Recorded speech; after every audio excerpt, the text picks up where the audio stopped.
But then I understand that books that are sold in Texas are not necessarily the same as a New York State edition or a New Jersey edition of a book, because they want them to have another thought. I mean, but again, under this whole idea of federalism, that every state has the right to educate its people however it chooses to do that. So people in Mississippi are not necessarily going to think the same as people in New Jersey. But then you have the Common Core, these standards that they would like everyone, and that's not the curriculum, it's just standards that they believe that all people should be able, or all children should be able to achieve. All children should be able to get up and say a speech in front of their friends or their classmates. All children should be able to look at two sides of an issue. All children should be able to debate, whether Columbus was a hero or a villain. All children should be able to look for information and find a way to research that. And I don't really see those as bad goals. And so when we say that people are going to fail because of a Common Core, we're saying that all children cannot think analytically. And I think that if you gave students who are not at the top an opportunity to think analytically, to really think about something, I think that they will excel and be more interested. But I don't know if every teacher can necessarily do that. Do you know what I mean by that when I say that? For example, to say that Columbus was a villain. So I was schooled by the readings of Howard Zinn. And then when the people came in and started talking about the Common Core, this is what you can give your kids to Howard Zinn to read, his interpretation of Columbus. And colleagues of mine had never heard of Howard Zinn. They'd never heard any other interpretation other than the one that they'd already been told. I still hear teachers say, oh, yeah, the war ended because, or the Depression ended because we went to war. So, I mean, the economy got better when we invaded Iraq. I mean, people, they keep using these same things. And then those teachers stand there and lecture with their students. And the students never question. And then they're just told to answer it. I've had many arguments with students. Miss, just tell me what to write and I'll do it. And I says, well, what do you think? I don't know. Tell me. Why are you asking me? Because you're supposed to think about it. It's the only way you can own the information if you actually have an opinion. I don't care if you love Columbus or don't. Just learn how to back up your opinion. That's what I was taught to do. And when you give that option to kids, and they get more involved in it. But if you just tell them stuff, Castro is a dictator. I asked them the other day, we were talking about monarchies, and I said, do you think a king is a dictator? And I said, name a dictator. I said, what kind of government's there? They said, oh, there's monarchies, democracy. None of them know that we live in a republic, and we live in a democracy, and there's a theocracy, and there's dictatorship. I said, well, where's there a dictator at? What's a dictatorship? It's in Cuba. It's in China. It's a dictatorship. I said, well, it doesn't say in the Chinese Constitution that we're a dictator. I said, name a dictator. And they'll say Hitler. And they'll say, how did Hitler get to power? Oh, he persuaded the people. But how did he get to power? He was voted in. Is that a dictatorship to you? You see, it's so when you keep telling kids this over and over and over, and then I said, well, was a king, an absolute monarch, a dictator? Then they have to, oh, man, miss, why are you asking me that? That's it. What do you think? Well, what do you think? Nobody ever asked them the question the other way around. They say castle. Surf on the land. And they say, we want you, Johnny, to come to the castle. Would you want to go? Yeah, I'd go. I said, what's at the bottom of those castles? There's dungeons there where they torture you. Do you really want to go, Johnny? So, it's just this whole whack interpretation of their history and our history. So we're embarrassed that our ancestors not that long ago were enslaved. And their history, they believe that none of them ever had anything bad. You ever heard this guy CJ or CK White or whatever his name is? He says it's never been bad being a white person in history. If you listen to that, and people believe that.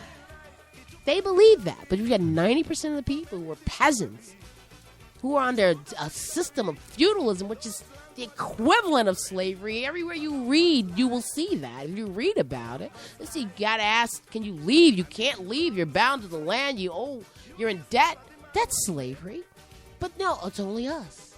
And so they have you and I believing that something that happened to us is new and only happened to us, but it's happened to everybody. So people need to read. I just believe the history and the study of it, and politics will save all of us. It will save us all. So what can we learn from how Nigeria contained Ebola? Can we learn? Did you believe that Nigeria has contained Ebola? Well, there's this article. With all these zillions of Nigerians flying all over the place. Well, here's the answer. Not that much. Nigeria and Senegal. But listen to this. This is unbelievable.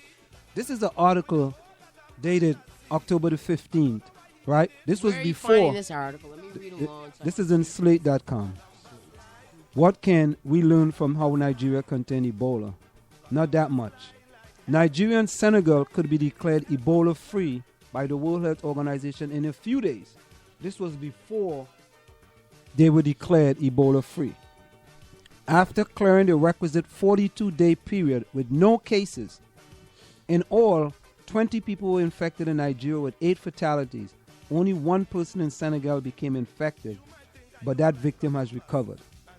The news is courts.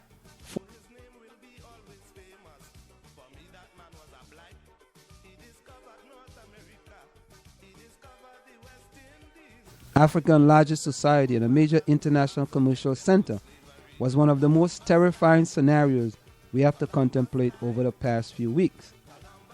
The success these countries had in containing the outbreak is going to prompt some discussions on what lessons can be learned from other places fighting Ebola. The Financial Times, this is the Financial Times now, attributes Nigeria's achievement to a rare national effort that saw the Lagos state government, federal institution, the private sector, and global non-governmental organization all pulling in the same direction to defeat the disease. That national effort included a presidential decree that gave officials access to phone records and a strict system to monitor potential cases, one that involved tracking down more than 800 people who may have had contact with the infected.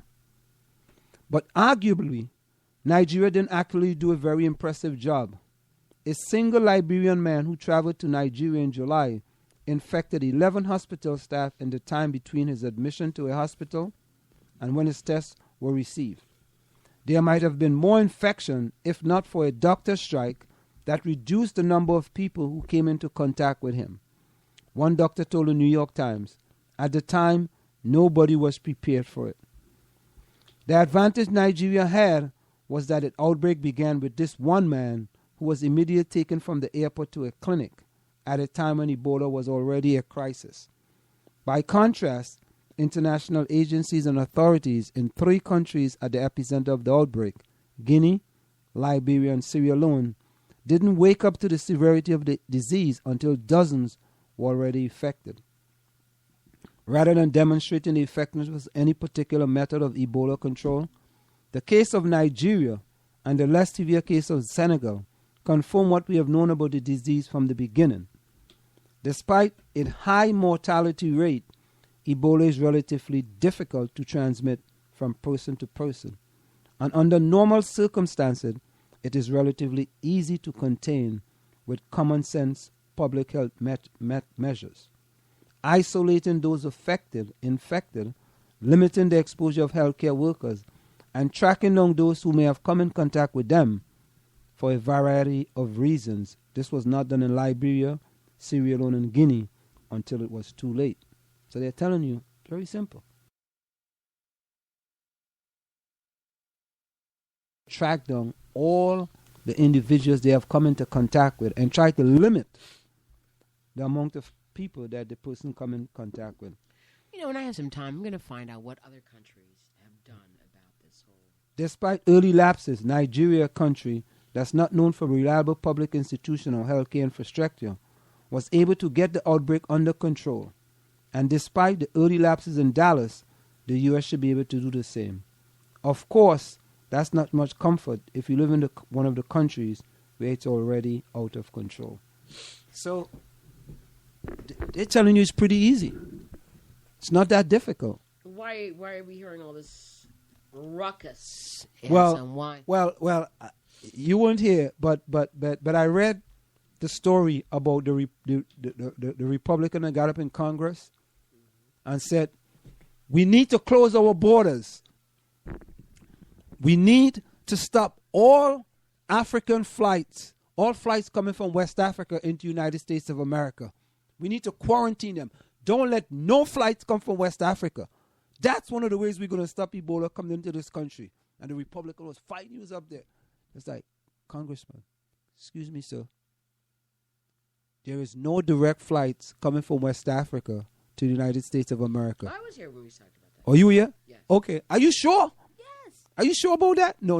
I'm just talking to the guy was asking the congressman. Are you sure? He says, of course I'm sure.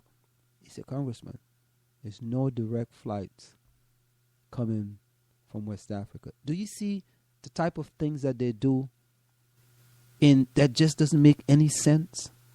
The guy didn't even have the common courtesy to do a little research. But you know what? That's why he's up there. I'm sure he's a rich congressman anyway. All congressmen are. All congressmen there might be a couple that aren't. But that's easy, yeah. But why is only the rich guy go up? What? What kind of question is that, Anselm? You won't even run for township committee where you're not going to get paid. Only the rich can afford to run, Anselm. They can afford that, not unless you're in local politics. So same reason you wouldn't. See, and the goal is, and why do you want to stay? So you can make money, so you can get the connections. That's why people. So they use the money to run, so they can make more money. Yeah. I mean, what else is it? I mean, maybe some are actually there to serve the public good. I mean, you have different types. You have people who are actually reflecting the people that they represent, their constituents.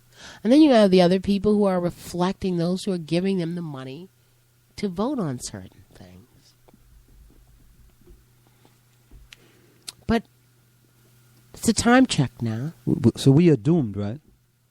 No, I don't think so, because most people don't think about politics all day.